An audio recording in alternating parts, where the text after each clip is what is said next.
Em nome do Pai, e do Filho, e do Espírito Santo. Amém. Naquele tempo, Jesus foi à região de Cesareia de Filipe e ali perguntou aos seus discípulos: quem dizem os homens ser o Filho do Homem? Eles responderam: alguns dizem que é João Batista, outros que é Elias, outros ainda que é Jeremias ou algum dos profetas. Então Jesus lhes perguntou: e vós, quem dizeis que eu sou? Simão Pedro respondeu: tu és o Messias, o Filho do Deus vivo. Respondendo, Jesus lhe disse: feliz és tu, Simão, filho de Jonas, porque não foi um ser humano que te revelou isso, mas o meu Pai que está no céu. Por isso eu te digo que tu és Pedro, e sobre esta pedra construirei a minha igreja, e o poder do inferno nunca poderá vencê-la. Eu te darei as chaves do reino dos céus. Tudo que tu ligares na terra será ligado nos céus. Tudo o que tu desligares na terra será desligado nos céus. Palavra da salvação. Glória a vós, Senhor. Meus irmãos e minhas irmãs, com esta passagem do Evangelho de hoje, que está em Mateus capítulo 16, do versículo 13 até o 19, com muita alegria. Eu quero dizer para vocês que hoje a Igreja Católica está celebrando a solenidade de São Pedro e São Paulo. São Pedro e São Paulo, que são as colunas da Igreja Católica. Ali os dois, Pedro e Paulo. Paulo, o apóstolo dos gentios. Imagine Paulo que foi ali desmembrando, passando de lugares em lugares, anunciando o evangelho do Senhor e chegando à conclusão de que ele precisava chegar aos gentios. E Pedro se firmando também ali em Jerusalém, anunciando a palavra e confirmando a fé na igreja. E Jesus escolhe Pedro como aquele que deveria estar à frente de todos os apóstolos. Porque Jesus escolheu os 12. E é bonito notar que os 12 precisariam de alguém que estivesse à frente deles para que houvesse unidade entre os apóstolos, um só pensamento, uma só fé, uma só igreja, um só batismo e assim por diante. E Jesus escolhe justamente quem? Pedro, como nós vimos aqui no evangelho de hoje, ali em Cesareia de Filipe, que fica ao norte ali de Israel. Jesus faz essa pergunta no dizer dos homens: quem é que eu sou? Então começam a dizer, uns têm dito que o Senhor é João Batista, outros que é Elias, outros ainda que é Jeremias, ou alguns dos profetas. Aí Jesus olha para eles e diz: e vós, quem dizeis que eu sou? Ele olha para os 12 e diz: e vós, quem dizeis que eu sou? Aí Pedro, por uma revelação divina, ele diz para Jesus: tu és o Messias, o Filho do Deus vivo. E Jesus já deixa claro que o que Pedro falou não foi simplesmente por um conhecimento natural, não foi por um conhecimento humano, foi sobrenatural. O Pai revelou para ele, por meio do Espírito Santo, revela para Pedro quem é Jesus. Tu és o Messias, o Filho do Deus vivo. E aí Jesus o constitui, Pedro, como aquele que estaria à frente dos apóstolos. E Pedro, nós sabemos, era cheio de defeitos. Tinha muitos defeitos. Ele até negou Jesus. Teve até a negação. Se nós fôssemos olhar, Jesus deveria ter escolhido João, o discípulo amado, que não, aparentemente ali não tinha falha nenhuma. Só lá atrás é que nós vemos quando Jesus estava indo para Jerusalém, que mandou 2 pessoas à frente, ali na Samaria, para encontrar um lugar onde eles pudessem repousar, descansar, e lá eles não foram bem recebidos. Quando eles voltaram e contaram, né, que os samaritanos não queriam recebê-los, aí nós vemos ali João dizendo: desce fogo do céu. Mas depois do passar do tempo, João, ali, discípulo amado, aquele que repousou a cabeça no ombro de Jesus, ele poderia ter sido escolhido para ser aquele que estaria à frente da igreja. Mas Jesus escolheu justamente aquele que tinha defeito, Pedro. E aí, depois, lá na frente, há aquela reconciliação. Pedro, tu me amas? Sim, Senhor, eu te amo. Então, vai lá, Pedro, apacenta as minhas ovelhas, apacenta os meus cordeiros, que está lá no Evangelho de São João, no capítulo 21. Jesus escolheu Pedro. Hoje é um dia em que nós católicos, nesta solenidade, que aí nós celebramos também o martírio tanto de Pedro como de Paulo. Paulo foi martirizado, ele foi degolado. E Pedro foi morto, crucificado, ele foi crucificado.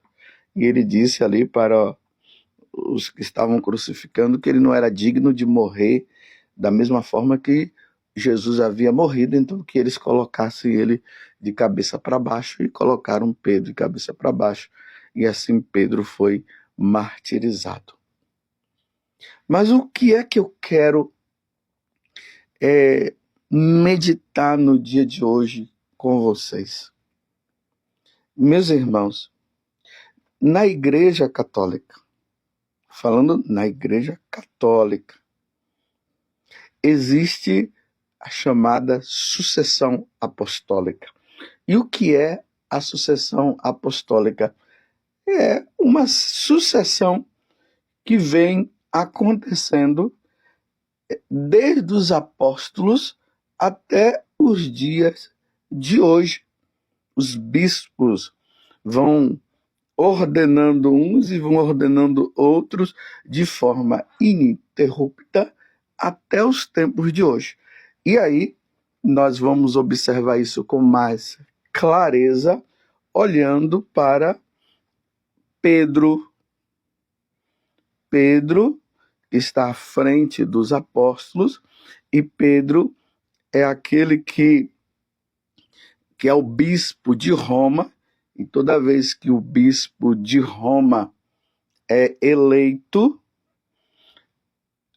aí a partir dele, ele já se torna o Papa.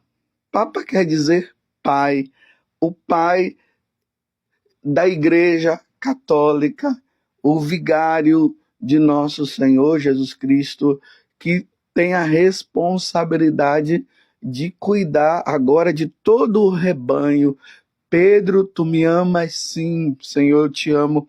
Apacenta as minhas ovelhas, apacenta os meus cordeiros. E aí nós vamos vendo que de forma ininterrupta, desde Pedro até os dias de hoje,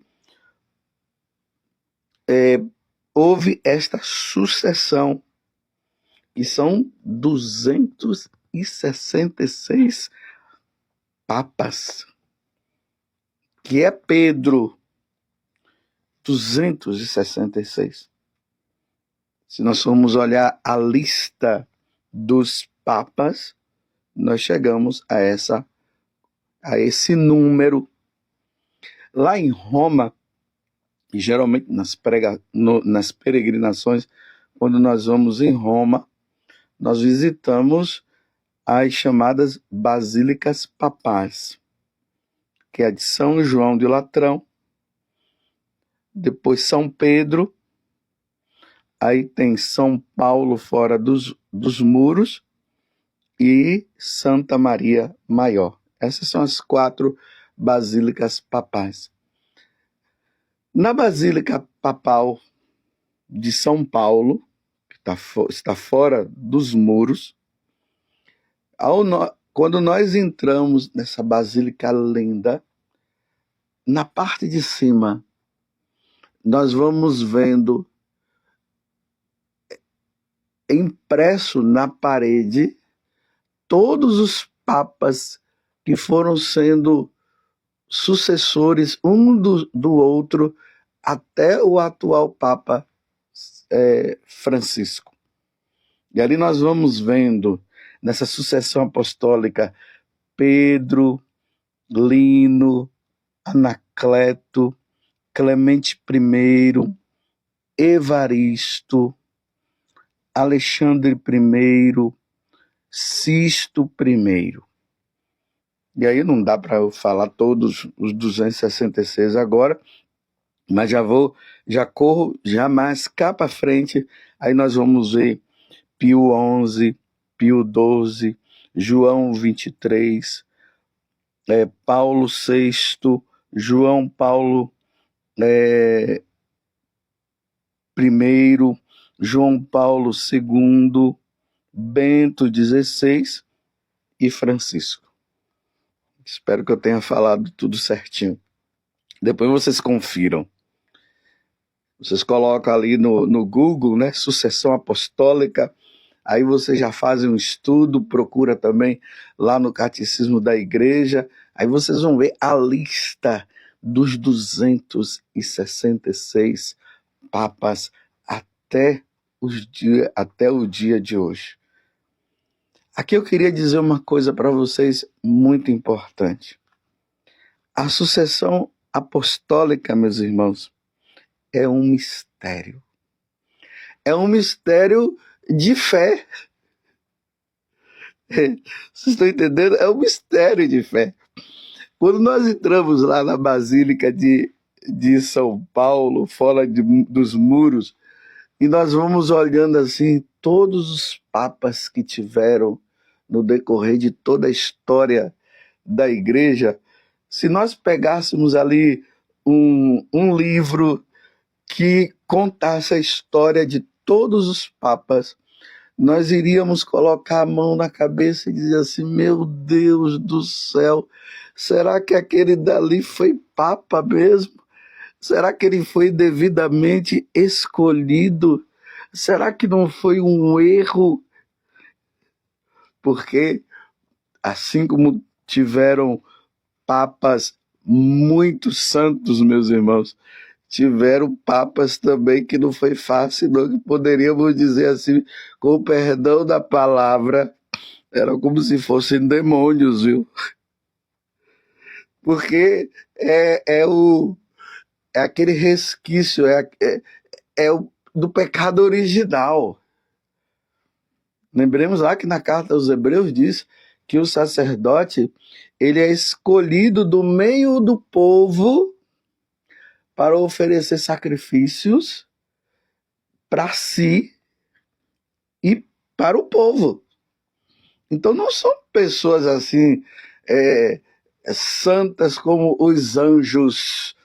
Às vezes eu me pergunto, será que Deus não poderia ter escolhido os anjos para serem os papas e para serem os bispos, poderia ter sido assim.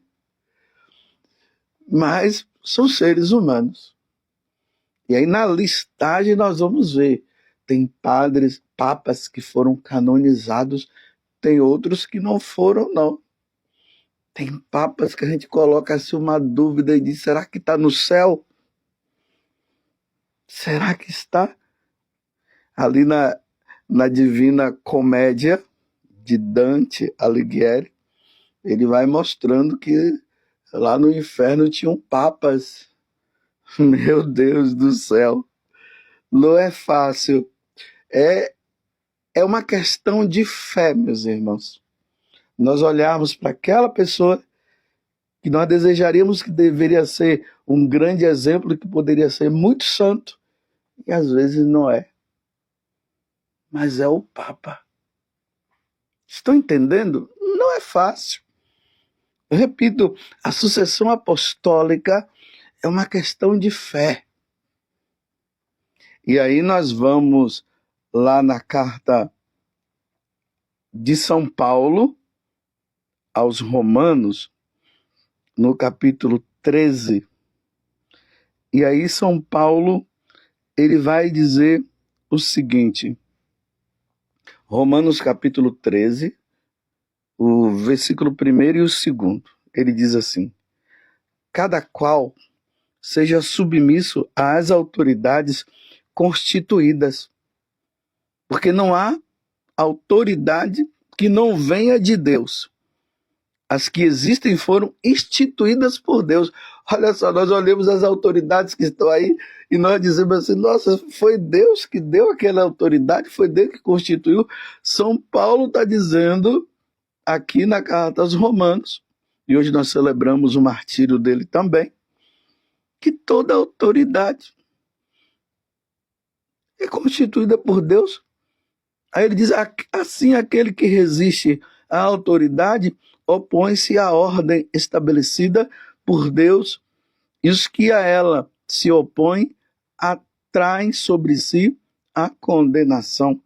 Então nós olhamos ali na sucessão apostólica, nós dizemos, como eu estava falando, né?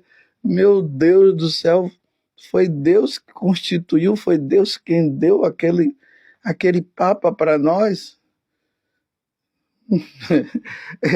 É uma questão de fé.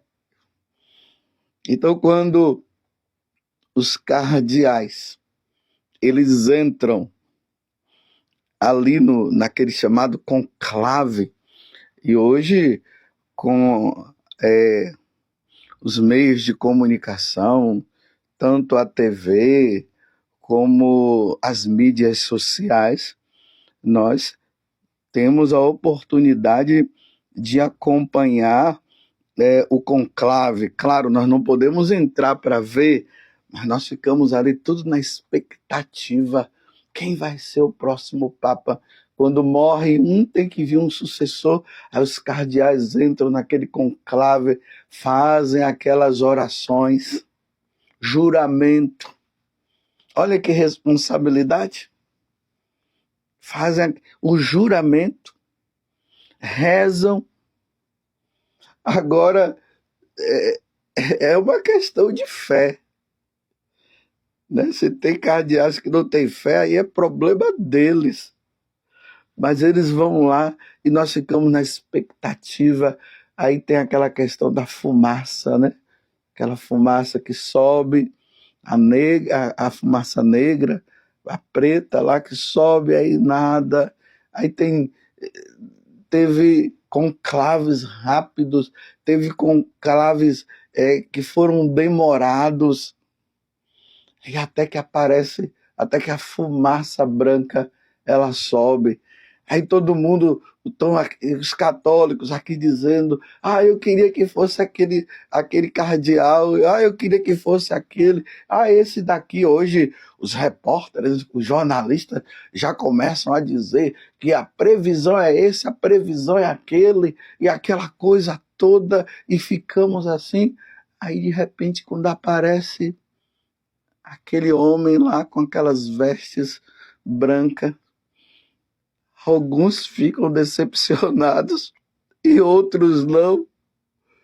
E nós temos que crer, nós temos que acreditar que aqueles cardeais que estavam lá reclusos pela ação do Espírito Santo, foi escolhido aquele dali. Estão entendendo? Eu vou dar um exemplo para vocês. Ninguém escolhe o pai. Ninguém escolhe a mãe. Deus escolhe o pai. Deus escolhe a nossa mãe. Mas pode ser que aquele filho diga: eu não quero, eu não aceito que esse pai seja o meu pai, porque ele é um beberrão, ele é um adúltero. Quantas vezes eu já ouvi filhos que ali, tanto no confessionário ou no momento de atendimento, eles falam: eu não aceito esse pai que eu tenho, porque ele é um adúltero, porque ele é um beberrão, porque ele é isso e porque ele é aquilo. Por mais que a pessoa diga que ele não aceita aquele pai, e agora ele quer aceitar um outro pai, não vai mudar nada. O pai dele é o adúltero, é o beberrão, é tudo que poderia ser de ruim, mas é o pai dele, porque nós não escolhemos, quem nos dá é Deus. Na sucessão apostólica é assim, meus irmãos. É assim. Nós não desejaríamos, talvez, que fosse esse. Nós queríamos aquele cardeal muito santo, ou aquele bispo, né? Porque a eleição papal não se reduz somente aos cardeais, né? Poderia ter também algum bispo aí, mas esse detalhe eu não quero entrar, porque o momento não é para isso, é só para dizer, para nós entendermos. Talvez aquele bispo, aquele cardeal que foi escolhido não seria o do meu gosto, mas foi escolhido. Ainda que lá no conclave, quem tem entrado lá são pessoas, sabe lá o quê? São cardeais, sabe lá o quê? Que fizeram o juramento e não fizeram juramento nenhum. Problema deles, cada um vai prestar contas diante de Deus dos seus atos. Mas quando a fumaça branca vem, aparece, ela sobe e aparece aquele homem lá, que nós cremos que foi escolhido devidamente, que eles fizeram tudo, rezaram e tudo mais. E nós cremos nisso, e a pessoa, e aparece, é aquele dali. E vai ser até ele morrer ou até ele renunciar. Mas a igreja, desde Pedro até o Papa Francisco hoje, ela de forma ininterrupta, um sucedendo o outro, até chegar ao Papa atual. Tem que ter fé, meus irmãos. Olha, vocês têm que ter muita fé. Não é assim? A Igreja Católica, ela é constituída por essa virtude teologal da fé. Aí vem a fé, a esperança e a caridade. É pela fé eu creio que Jesus está presente na Eucaristia. Mas quando eu olho, eu vejo um pedaço de pão. Eu olho o vinho e vejo o vinho, eu não vejo o sangue. Mas pela fé, eu digo, eu creio, porque Jesus falou. E tantas outras coisas dentro da igreja. A igreja, ela é movida pela fé dos cristãos. E se nós olharmos, se nós fôssemos olhar, parece assim que não tem lógica. Porque realmente, quando nós olhamos as coisas pela fé, parece que não tem lógica. Por exemplo, você lá na sua paróquia, você vê aquele sacerdote lá que foi devidamente ordenado na Igreja Católica e ele cheio de defeitos, você diz, aquele daí não poderia ser padre não. Mas é padre. E devemos fazer o quê? Rezar. É o que nós devemos fazer, meus irmãos. A igreja precisa que os católicos, no decorrer de toda a história, A igreja sempre, Deus sempre pediu que nós devemos rezar pelos padres, pelos bispos e principalmente pelos papas. E a igreja foi sempre assim. Papas santos, papas como se fossem demônios, papas fiéis e às vezes papas infiéis, mas que nunca erraram no que diz respeito à fé e à moral, mas atitudes não muito boas. A gente, papas que teve filhos, meu Deus do céu, a gente olha assim, meu Deus, será que é? Mas é. Vocês estão entendendo, meus irmãos? E se hoje nós estamos vivendo tempos difíceis, o que nós precisamos é de rezar. Às vezes eu olho hoje para a igreja e vendo tantas coisas erradas que tem por parte da hierarquia, e aqui eu estou incluído também, viu? Não estou me colocando como santo, não. E eu digo, meu Deus, aonde nós vamos parar? E aí o que me consola é o que Jesus diz aqui, que as portas do inferno não vão prevalecer contra a Igreja Católica. O diabo pode fazer o que quiser, ele pode espernear, fazer tudo o que ele quiser, mas ele não vai destruir a Igreja de nosso Senhor Jesus Cristo. Não vai. Ele não tem poder para isso. Mas esses tempos é tempo de nós vermos quem é e quem não é. Quem é fiel, quem vai ser fiel à igreja.